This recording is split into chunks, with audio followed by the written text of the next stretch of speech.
Yo, what's good YouTube, man? It's Gabriel with another Fan TV back at you on the video. Like the content is video, go smash that like button. Like the content is channel.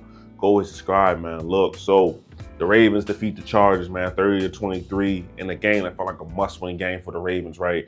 On Monday Night Football, they show up. You know, the Ravens have a tendency to show up in these primetime games, especially against good opponents, right? So before we talk about the game, let's talk about the injuries real quick. Obviously, Roquan Smith didn't play this game, hit the hamstring injury, right? So that forced, Malik Harrison, Chris Board, even some Christian Welch as well, all kind of to rotate in there. And obviously Trenton Simpson is the other starting linebacker, right?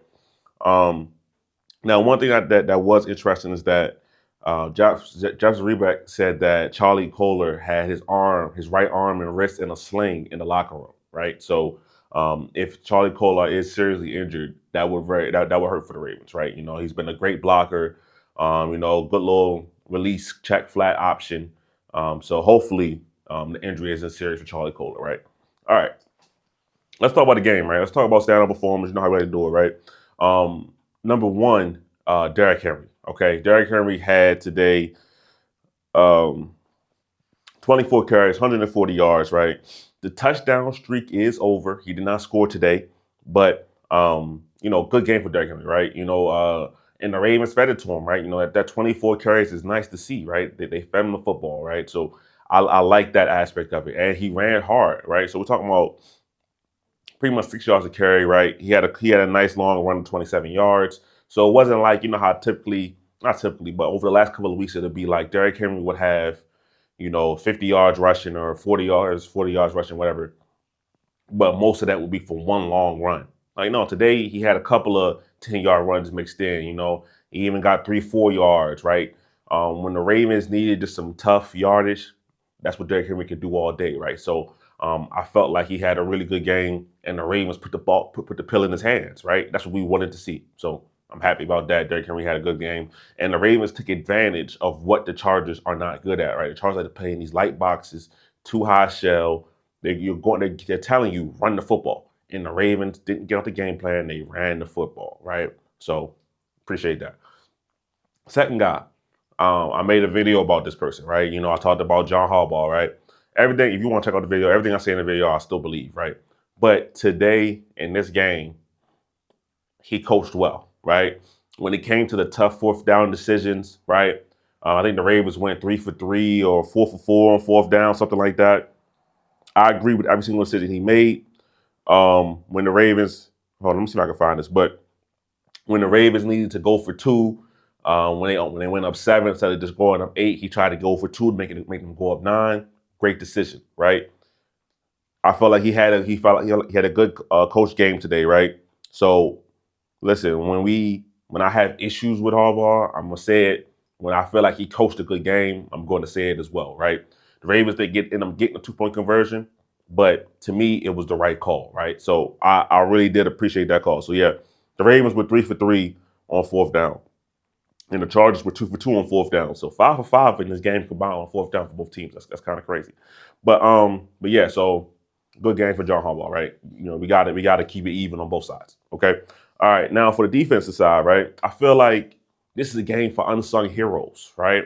Like we talk about Roquan Smith being out, but Chris Board, Malik Harrison, Trey White, okay, these are kind of the guys on defense that had a really good game right now. Dafi Owe was good, pushed the pocket. Kyle Van Noy was good. The whole defensive line, really, they didn't allow much in the run game, especially once J.K. got hurt. Hopefully J.K.'s all right. We love J.K. Dobbins, man. The kind of spirit, kind of fight he has, but hopefully he's okay.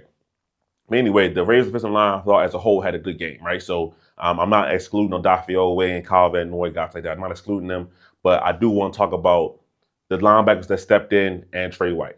Okay, so for the linebackers that stepped in, okay, so Malik Harrison today had, let me get his numbers up, had 13 tackles, 7 solos, right? Now, Malik Harrison, he's not a coverage linebacker, right? He'd probably tell you that himself, right? When he drops in the coverage, he looks lost. He doesn't really know what to do in the middle of the field, right? That's not his game, all right? But he's an old school linebacker.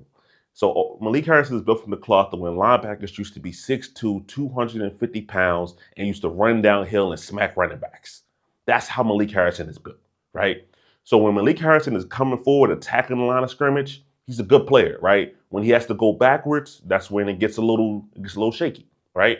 But the Ravens put him in position to be successful. He let up a couple of things over the middle, especially at the end of the first half. Where I thought the Ravens played soft coverage. I didn't like that, but he let a couple of those things up, right? So we gotta be honest. But he made plays in the backfield, right? Especially it was one series, might have been the second or third quarter.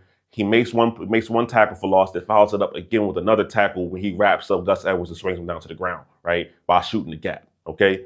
Malik Harrison played a good game. All right. Was he completely clean? No.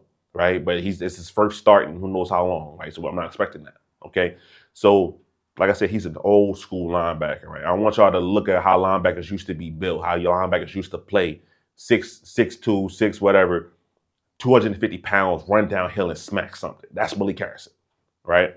So I appreciate his game. Now on the coverage side, Chris Board, right? Chris Board, I thought he had a good game. He was flying around in coverage. He broke up a pass to J.K. Dobbins on a little swing route. I felt like Chris Board was moving around the field quickly, right? He didn't look like a guy that's only been on special teams, right? When the Ravens came to this game without Roquan, right, the middle of the field was still not solved, the patched or anything like that, right? I was nervous, okay? But I feel like the replacement linebackers did a very, very good job, right? So those two guys got to talk about. Then Trey White, man. I mean, let me see if they got him. They only got Trey White for one pass deflection. I felt like he had more than that. But anyway, Trey White, he's been a very, very good addition to the secondary, right? I gotta admit, when Ravens traded for him, I was like, so what? He's been hurt. He was bad on the Rams. Looked like a change of scenery has done wonders for Trey White's game. It really has, right? He looks back for the football. He has great technique. I thought the pass interference call on him was terrible, honestly. Ended up being all set in penalty, so it didn't matter. But he gets his head around. He finds the football constantly. He's hip with the wide receiver. Like I like how Trey White plays cornerback, right? He looks like that guy that used to be all Pro Bowler in Buffalo right now, right? So shout out to Trey White. So those are some of the unsung heroes I want to talk about on this defense, right? The guys that aren't going to get a lot of praise, but they played really, really good on Monday Night Football, right? So shout out to those guys, honestly. All right. Now, just about the game as a whole, right? Now, just about the game as a whole, I thought the Ravens started out very slow. Okay. Defense got marched on right away down the field. Justin Herbert rushed a touchdown, start the game off. Offense kind of comes out slow and whatnot. But the major change really happened for the Ravens was the defense got going, right? After that Chargers scored that first touchdown, kind of slowed down for them. They get up to 10, right? They get up to 10-0, whatever.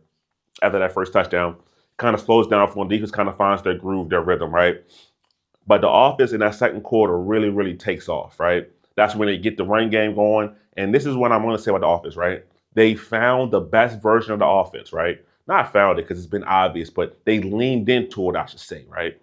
Under center, right? Derrick Henry likes to run the ball, play action off of that. That's the best version of the Ravens offense, right? I've said it. I probably said this for 2 years, honestly, but I've said it a whole lot of times this year. That's the best version of this Ravens offense, right? Bar none, okay? You run the ball in the center, you play action off of that, you give all these options to Lamar Jackson in the pass game, right? When the Ravens can do that, it opens up the entire offense, okay? Just because Derrick Henry likes to run the ball in that manner, right? The Ravens sometimes, for me, they fall in love with shotgun too much, right? It could be sex. So say the first down play only gets 1 yard, 2 yards. Next thing you know, the Ravens are in shock because it's second to 8, second to 9. You don't have to do that, right? Ravens really, with this style of offense, with this personnel, should only really be in shotgun third and long, right? And 2-minute drill, obviously, things like that, obvious things like that, right? Besides that, stay under center, right? You can still get 3 receivers on the field under center. You can still spread defense out under center, right?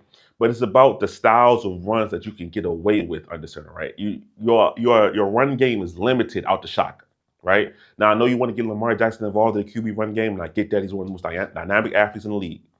But the Ravens, their best offense is a primary version of under center, right? That's the best offense for you guys. Okay, all right. But anyway, game changed, right? And the Ravens just found rhythm, right? It was like it was like all of a sudden the Ravens just found how to play, right? So Ravens scored that first touchdown in the second quarter. Lamar Jackson gets that rushing touchdown, right? And this was a game where I really like this game because the Ravens won this game on offense. Ravens had a good game on offense, and Lamar Jackson didn't have to be superhuman. He made some good plays, right? Evading rushers, the rusher touchdown. He sauced us at the 1 yard line, taking it back to his high school days, right? So the Ravens, Lamar Jackson still made great plays, MVP level plays, but he didn't have to be Superman for the Ravens to win this game, right? But anyway, that second quarter changed the entire game, right? They get a touchdown. They stop the Chargers. They come down the field again, right? The Ravens had the ball 2 minutes, or not, well, like before the 2 minute drill slightly, right? 4th and 1, 16-yard line, right? And John Harbaugh makes a great decision. This is the decision I wanted him to make right here. He goes forward right there, 4th and 1. The Ravens convert, right? People might have saw that as risky. I saw it as a no-brainer. If you're a tough physical football team, you need to be able to get 4th and inches, right? It wasn't even a yard. It was 4th and inches. You need to be able to get 4th and inches. You have to get it, right? It's simple as that. If you want to be a tough physical football team that you say you are, 4th and inches should be a no-brainer, all right? And I love that decision, right? So anyway, if you turn the ball over, worst thing happens, Chargers score. You still get the ball back at 2 minutes. You still get the ball after half. So I love the decision, right? Very, very smart, okay? Ravens drive down the field. Zay Flowers gets a big catch and run. And then the big bomb to Rashad Bateman. Rashad Bateman makes a contested catch for a touchdown, right? And that's the one thing that we can say that has been Rashad Bateman's weakness, right? Catching the ball in traffic. Lamar threw a long pass early to him in the same game in the back of the end zone. Bateman got it broken up. This time, he fights through the DPI, catches the ball in the end zone. Now the Ravens go from 10-0 to 14-7. I'm sorry, 14-10, excuse me. No, I didn't like the fact that the Ravens gave up 3 points at the end of the half. I thought it was very, very soft defense. But it is what it is, right? But second half, right? Second half, this defense, especially this pass rush, really got active. And I love what I saw from the pass rush, right? Adafe Owe, again, puts together another good week. Let me see if they credit him with any sacks today in that game. Hold on. Adafe Owe was credited with 1 sack. All right. A bunch of guys had 1 sack, right? So we're talking about Brandon Stevens, Josh Tupou, who came up from the practice squad, Adafe Owe, right? So those guys all had 1 sack, right? Credited in 1 sack. So Brandon Stevens came off the edge blitz. I feel like the Ravens sent Brandon Stevens on a blitz a couple of times. They even sent Nate Wiggins. It seemed like every time they sent the corner on the blitz, the corner got home, but they couldn't bring down Justin Herbert, right? That was probably the one thing that was a little frustrating. It was Ben Roethlisberger vibes. We are getting back there, but he's just shaking them off in the pocket and converting down the field, right? That was probably one thing that was a little bit of annoying, all right? But at the end of the day, this defense kind of locked up in the second half, right? Nate Wiggins, multiple pass deflections. Brandon Stevens even made a couple of good plays down the field in coverage, right? So this Ravens secondary could be turning it around, right? We'll see, right? A passing offense, a Greg Roman passing offense, to me, isn't the best test to see that because what he's going to design up is going to be limited, right? I mean, we know that as a fact. But the Ravens played good coverage, right? Also, they got to thank Quentin Johnston, right? Quentin Johnston dropped, I believe, 2 or 3 straight passes. Rough game for him, right? So I'm not trying to dunk on the kid, nothing like that. Rough game for him. But that was his issue, right? He's a big, fast receiver, but he's a body catcher. His hands are less than so-so, right? They're less than that, okay? But I love that, right? So the Ravens, I feel like they found their rhythm in the second half. Into the first half, into that second quarter, middle into that second quarter. Then second half, it was just building off of that, right? You get more you get a Justice Hill big touchdown run. You get Derrick Henry keep pounding away, right? You get a Mark Andrews jump ball in the back of the end zone, beautiful catch. I don't know what the referee was looking at. He was clearly in bounds. Knee, side, everything in bounds. I don't know what referee was looking at. The referees were not good in this game at all, right? The leg whipping were card, trash. The DPIs, trash. Like, I didn't like what the referees did, honestly. But besides that, Mark Andrews is back too, right? We got to talk about that. So Mark Andrews in this game had 5 catches, 44 yards, and a touchdown. Zay Flowers had 5 catches, 62 yards. Rashad Bateman had 2 catches, 43 yards, and a touchdown. So it was spread out, right? So the Ravens, in these kind of must-win games, um, did good, man. They started off slow, but they overcame it. I like that. Okay. But listen, these aren't the kind of games that I'm worried about for the Ravens, right? The Ravens are going to beat 95% of the teams in the NFL. They're just better than most teams in the league. I mean, I'm sorry. I know the Ravens got 4 losses. It is what it is, whatever, right? 2 of those losses shouldn't happen. Maybe even 3 of them, but whatever. Um, the Ravens are going to beat most teams in the league, right? So when they win games like this, it doesn't surprise me at all. But I'm happy they did it, right? So the Ravens go to 8-4. The Steelers just lost, obviously, on Thursday to the Browns. So um, this was a big game for the Ravens, right? They needed to get this dub to kind of keep pacing that AFC North, right? It's setting up for that week, I believe, 16 game to be a winner gets the division kind of game, right? We'll don't want to get too far ahead, but it's kind of setting up for that, right? Next week, I believe the Ravens have the Eagles, so the battle of the 1 and 2 in the rushing champ between Derrick Henry and Saquon, who's going crazy. Battle between 2 young, great quarterbacks and Jalen Hurts and Lamar Jackson. So it should be a great game, right? But for this game, Ravens did their thing. They showed up when they needed to. The defense, the offense, the run game, the coverage, pass coverage, all of it played in unison today, and I loved it, right? So that's my thoughts on the game. Give me your thoughts in the comments on pod.com. This is Gary Roots on Fan TV. I'm out.